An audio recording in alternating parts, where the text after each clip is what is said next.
अस्सलाम वालेकुम। आज किला यूसुफ किचन में मैं आप लोगों के साथ शेयर कर रही हूँ सब्जियों के पकोड़े। पकोड़े तो बनते ही रहते हैं हर घर में, लेकिन हर एक का स्टाइल अलग होता है। तो ये आज बहुत अच्छे, बहुत मज़े के क्रिस्पी पकोड़े बनेंगे। तो आपने वीडियो को पूरा देखना है कि मैंने ये किस तरह बनाए हैं। ये 4 आलू मैंने कद्दूकस कर लिए थे और इन्हें फिर पानी में भिगो के रखा था ताकि ये काले ना हों। ये पालक 1 पाव के करीब पालक है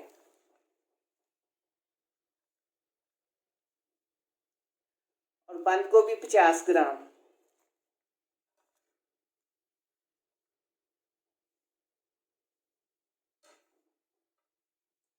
ये सब्ज धनिया है,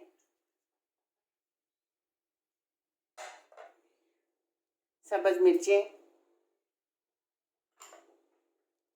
ये अदरक और लहसुन का पेस्ट,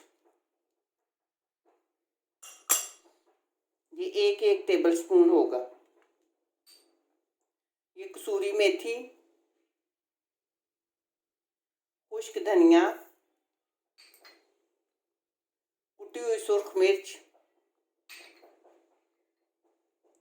खुश्क धनिया,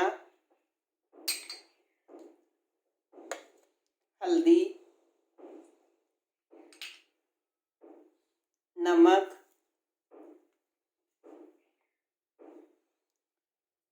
पिसी हुई सुर्ख मिर्च। अब ये बर्तन मुझे लगता है छोटा होगा, मुझे बर्तन ज़रा चेंज करना पड़ेगा, इसी में ही हो जाएगा।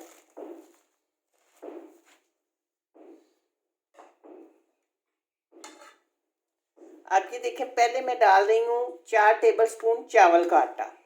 अगर आपके पास चावल का आटा है तो ठीक, वरना आप मैदा भी डाल सकते हैं। तो मैदा ना भी डालें, अगर सिर्फ बेसन के भी बना सकते हैं। 4 टेबल स्पून चावल का आटा हो गया।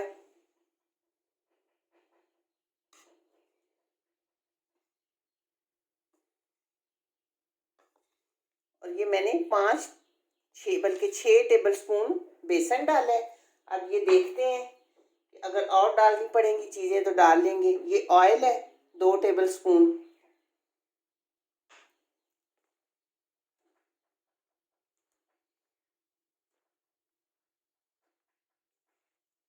पहले पानी नहीं डालेंगे क्योंकि आलू और पालक दोनों सब सब्जियां धोई थी तो वो गीली होती हैं। तो देखते हैं कि पानी की कितनी ज़रूरत पड़ेगी।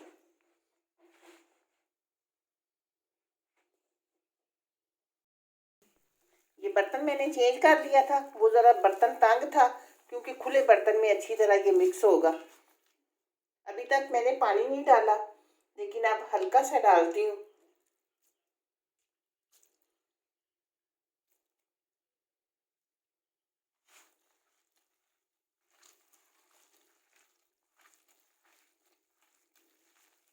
ये ख्याल रहे कि आप जब आलू भी कद्दूकस करके रखते हैं तो पानी में रखें, तो उन्हें अच्छी तरह पानी उनका भी निचोड़ लें। पालक भी जब धो के रखते हैं तो उसे भी अच्छी तरह निचोड़ लें, वरना फिर वो बेसन में बहुत ज़्यादा पानी इन्हीं चीज़ों का हो जाता है।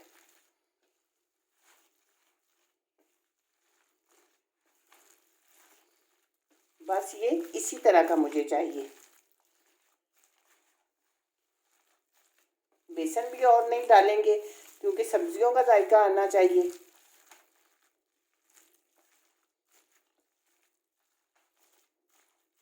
इस टाइम पे आप हल्का सा उंगली के साथ नमक और मिर्च चख सकते हैं, और डालना पड़े तो डाल सकते हैं।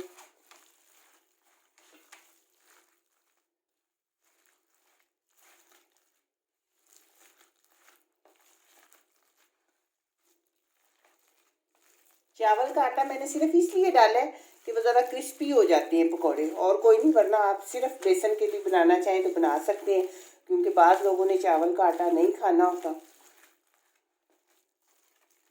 चलें बस।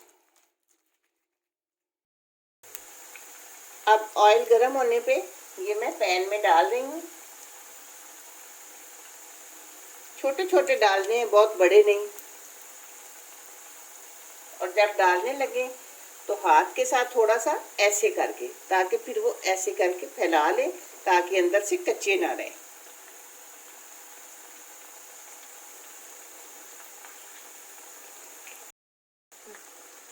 अब साइड चेंज कर रही हूँ।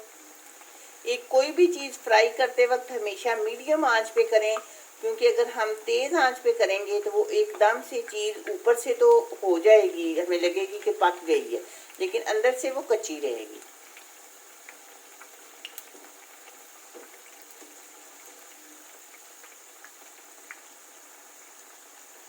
और एक डालते साथ ही कभी भी चीज़ को हिलाना नहीं चाहिए, फिर वरना वो टूट जाती है। 1-2 मिनट के इंतज़ार के बाद फिर उसकी साइड चेंज करें, फिर उसको हिलाएं।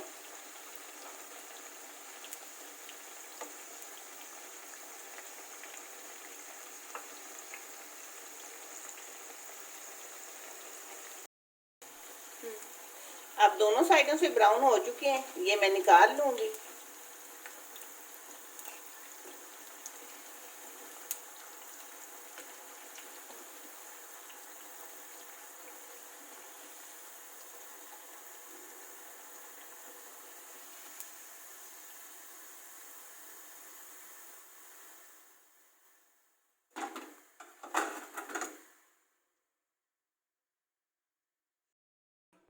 पकौड़े हमारे तैयार हो चुके हैं। ये मैंने लहसुन और सुरख मिर्चों की चटनी के साथ सर्व किए हैं। ये चटनी भी मैंने खुद बनाई थी, इसका लिंक भी मैं डिस्क्रिप्शन बॉक्स में दे दूंगी। तो आपने मुझे ज़रूर बताना है कि आपको मेरी ये चटनी और पकौड़े कैसे लगते हैं। तो मिलते हैं इंशाल्लाह बहुत जल्द इसी तरह एक अच्छी और नई वीडियो में। दुआओं में याद रखिएगा।